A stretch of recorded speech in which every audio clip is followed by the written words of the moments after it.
Okay, we're here in Lexi's kitchen. I say Lexi's kitchen because I think that she thinks that she runs this house. Here's Lexi. And in this video, we're going to go over how you can add structure to mealtime and how to use the escalating consequences that I go over with my clients in in-home sessions to create an invisible boundary and keep the dog away.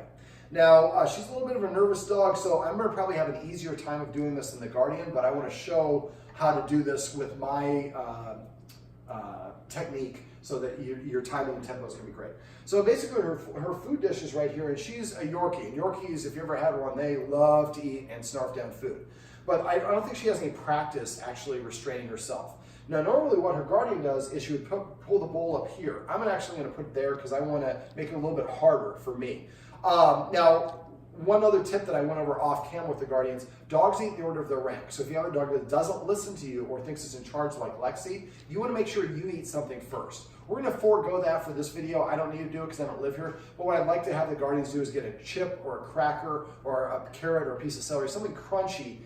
Put food in the bowl first, then eat that with keeping the dog away, like I'm going to show you here in a second, and then invite the dog to come over and eat. Now, we need a command word that means to eat. Do you have a favorite food or a name of a favorite restaurant that you want to use that means this is your permission word to eat? I should have asked this before we filled the camera. Or started filming. What's your favorite meal? Pizza. Pizza? Pizza okay? Or Italian?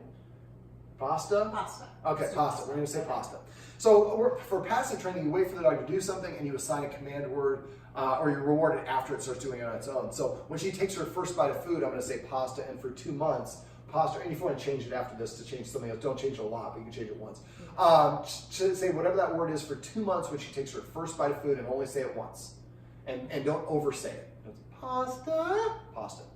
Okay, so what I'm going to do is I'm keeping my authority pointed towards the dog. And which one is it, the purple? Yes. Okay.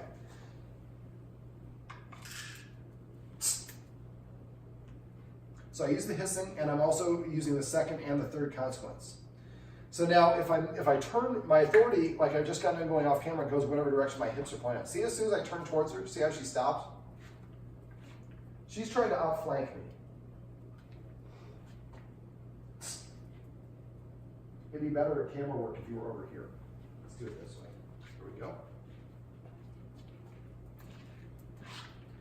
So I want her to have about a 7-foot bubble. And you can kind of decide, she's a little dog, so 7 dog foot is what I usually do for large breeds. You can probably make it a little bit smaller. Basically, and then I'm going to come over here, and then I'm going to have my snack, or whatever it is. So I use the first one to hiss. And if she doesn't listen, then I take the second one and I march, or I stand up. I'm already standing up. So I'm really going to this third one and marching towards her. Now, when she's stationary, I take 1 step to the side. And this is going to be like a waltz. It's going to be a back and forth. And she's confused because normally she just goes and eats her food. And when she stops moving, I'm going to take a step backwards. And I take 2 steps only, and I pause and I wait. So she was checking in to see was she allowed to do that or not. At this point, make sure you got her. You don't need my face in the shot. I pause. So I warn first. If she doesn't listen to me, then I take the next step and move over. And if I have to, I walk towards her. I call this reverse herding to get some distance. And if you notice, every time I shift a couple degrees one way or the other, that's when she stops. So make sure you're pointing your hips directly at her. Now she's determined, and a lot of times people are the dog's determined, they finally just give up. One of the dirty secrets of dog behavior is always outlasting the dog. Now I'm not going to allow her to have it until I would eat my food first and then give her permission. But as long as she's challenging, I'm going to keep on defending. So don't do this when you're in a rush at first. After a while, you get better. See, that's why he's such a successful guy. See, he knows how to solve that problem. Checked in with me, so I backed up.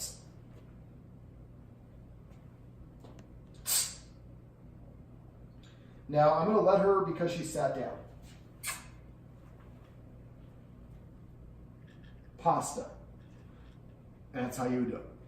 Now, while she's eating, I'm going to talk about a couple other tips real quick, and I'll just crouch down so we can both be in the shot. Now, when she's eating, if we have grandkids here, make sure the grandkids are not around her so that she sees the humans are protecting her food.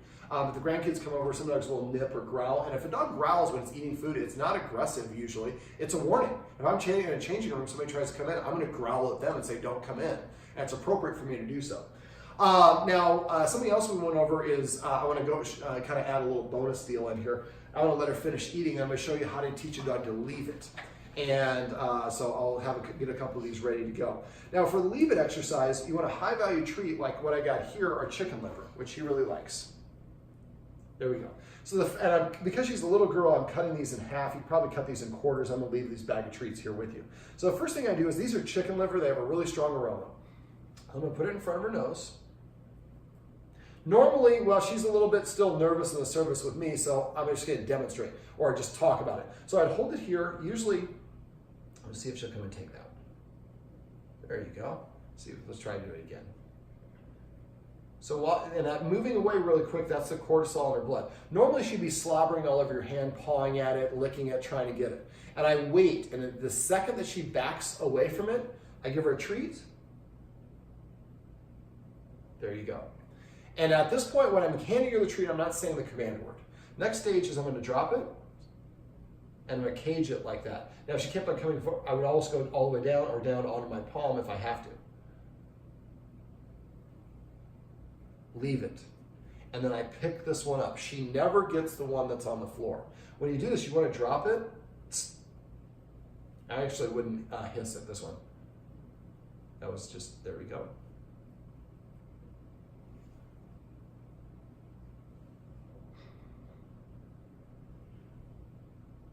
Leave it. Now, if she's just staring at the treat, she's effectively objectifying the treat. So what I want her to do is look at me. Now, I'm going a little bit more advanced, and she's not trying to do it, so let me slow it down so when you're practicing it yourself, which we'll do off camera, it'll be easier. So the first way is I hold it until she backs away, and then I give her the treat from my other hand, and I don't say anything. She just gets a reward. So I'm saying when you stop trying to take it, that's when I'll give it to you. And the idea is to get her to stop taking it faster and faster until eventually you hold your hand out and she doesn't try to do it. Once that's the case, then you want to drop it. I usually just like to drop it from about 4 to 6 inches on the ground. Dogs' eyes are very good for movement. They're not good for detail. So if I drop it like that, it's going to attract her attention. And when you drop it, I would hold your hand, and you're probably going to have to go down right away like that. Sorry, sweetheart. And as soon as she backs away, then I would give her the treat from the other hand and say, leave it. Now, after a while, what I'm going to do, and then I would pick it up normally, but so I toss it like that, and I'm holding it here. Actually, leave it. At first, all she has to do is back away from this one. Then I would like her to back away and then look up at me before I give her the treat. But if she's just staring at the treat, don't make any sounds. Wait for her to disengage on her own. And like I said, a lot of dogs, you have to put your hand here because they're just all over it. But the idea is just because I see something on the floor doesn't mean I can get it. It means I have to look at my human for permission. Now, leave it is different than drop it. And I talked to the guardians off camera about this. I'm going to talk about drop as well. I can't do it right now because there's nothing that we have that she wants other than a food item. But we want to shape the behavior with the easiest version possible. So when she has Mr. Fox or the baby or whatever, one of her toys, not an edible toy or item, just a toy, and she's got it in her mouth exclusively, not holding it, chewing on it, but just exclusively in her mouth. You want to take a treat, a high-value treat like this with a strong set, and touch her nose and just hold it right here. Now, she'll try to take it with the object in her mouth, and she'll figure out she can't do that. When she puts her thing down, don't show any interest in it whatsoever. The reason dogs don't drop is because we forcibly take things from them or we snatch it away from them, and that implies that we don't think we can have it. I want the dog to do it on their own. Sit. So basically, I just hold the treat against the dog's nose, and as soon as the dog drops it, I put it in their mouth and I say the word drop. And then I don't go for the item, and they get their item back. So the dog's like, well, so if I ask you want me to drop something, I drop what I have in my mouth, you give me something better than what I have, and I get my original stuff back, that's a really good deal. And once we've done that enough with low value items, then it can work for a high value item like a dead bird or something like that. Now, she's not going to do it, but I had one client that dogs counter surfed. It got on the counter and would steal stuff. Well, the thing that got decided to get on the counter and steal was a butcher's knife. and it had this butcher's knife and it was chasing its guardians around in the house. That's a funny story now, but it could have been very, very dangerous. Having a good drop command, my dog doesn't get drop and they spit it out, whatever it is, because they know that they're going to get something good. But you have to start off a small item, a really low value item, something she's allowed to have an 8 point, and then work your way up to the dead bird or the sock or whatever it is. All right, let's see if we can get her to come over real quick so we can wrap this one up. Come. This is Lexi, and these are some tips on how you can add structure to meal times, how to teach your dog to leave it, and how to teach your dog to drop.